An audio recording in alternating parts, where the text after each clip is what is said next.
ఈరోజు కోడిగుడ్లు పులుసు చేసుకుందామండి. దాని గురించి అని నేను 4 గుడ్లు ఉడకబెట్టి పెట్టానండి. అలాగే 2 ఉల్లిపాయలు, పెద్ద ఉల్లిపాయలు కట్ చేశాను. 2 టమాటాలు కూడా కట్ చేసి పెట్టాను. ఈ మిక్సీ వేసుకోవాలండి. అలాగే కొంచెం కరివేపాకు, 4 పచ్చిమిరపకాయలు ఇలా మజ్జిగ చీలుకొని పెట్టుకున్నానండి.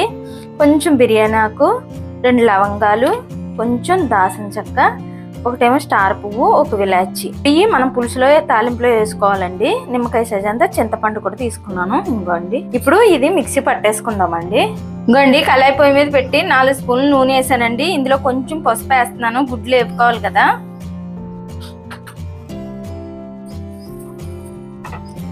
ఇంకోండి నూనె వేడెక్కింది, గుడ్లు వేసేస్తున్నాను.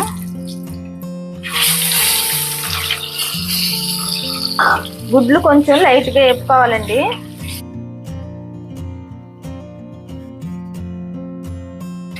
చూడండి గుడ్లు వేగిపోయాయి కదా, నేను పక్కకు తీసేస్తున్నానండి. ఇంక ఇవి ఇవ్వండి, ఈ కలర్ వస్తే చాలు, ఎక్కువ వేపుకోవాల్సిన లేదు. కొంచెం ఎక్కువ వేపుకున్న వాళ్ళు వేపుకోవచ్చండి. నాకు ఈ కలర్ చాలని తీసేసుకుంటున్నాను. ఇవ్వండి పక్కన పెట్టేసుకుందాం. ఒక 1/2 చెంచా ఆవాలు, ఒక 1/2 చెంచా మెంతులు. గుడ్లు పులుసులోకి మెంతులు వేస్తే చాలా బాగుంటుందండి. 1 చెంచా జీలకర్ర. మనము టమాటా ఉల్లిపాయ మిక్సీ పట్టుకున్నాం కదండి, ఇప్పుడు ఇది కూడా నేను వేసేస్తున్నాను. ఇంకోండి అన్ని కరివేపాకు, పచ్చిమిరపకాయలు కూడా వేసేసాను. మీకు చూపించిన మసాలా దినుసులు కూడా వేసేసాను. కొంచెం పసుపు వేస్తున్నానండి. అలాగే రుచికి సరిపడిన ఉప్పు కూడా వేసేస్తున్నాను.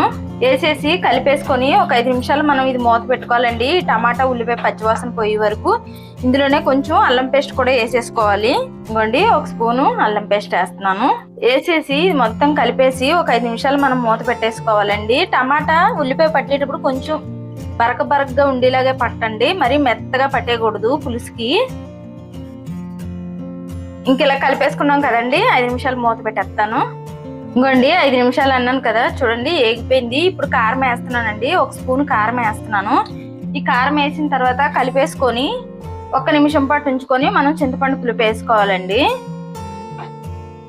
ఇంకోండి 1 నిమిషం పాటు అన్నాం కదా, చూడండి ఆయిల్ మొత్తం పైకి తేలిపోయింది కదా. ఇప్పుడు మనము చింతపండు చూపించాను కదండి మీకు, ఆ పులుసు తీసుకున్నాను. ఇది కూడా నేను వేసేస్తున్నాను.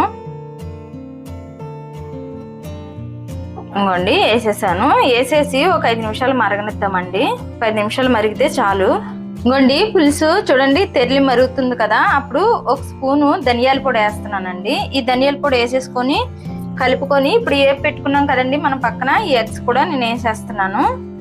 ఇంకోండి ఎగ్స్ కూడా వేసేస్తున్నాను. వేసిన తర్వాత 2 నిమిషాలు ఉంచుకొని స్టవ్ ఆపేసుకోవడమేనండి ఈ ఎగ్ పులుసుకి. ఇంకోండి అయిపోయింది గుడ్లు పులుసు. మరీ చిక్కగా పెట్టుకుంటే బాగోదండి, కొంచెం పలచగానే ఉండాలి. అలాగైతే మాత్రం గుడ్లు పులుసు చాలా బాగుంటది. వైట్ రైస్ లోకి కానీ, రాగి సంగట్లోకి కానీ చాలా బాగుంటది కోడిగుడ్లు పులుసు ఇలా చేసుకుంటే. నచ్చితే లైక్ చేయండి, షేర్ చేయండి, కామెంట్ చేయండి, సబ్స్క్రైబ్ చేయండి. కాకపోతే ఒకసారి ట్రై చేయండి. వేడి అన్నానికి కానీ, రాగి సంగటికి కానీ చాలా బాగుంటది టేస్ట్.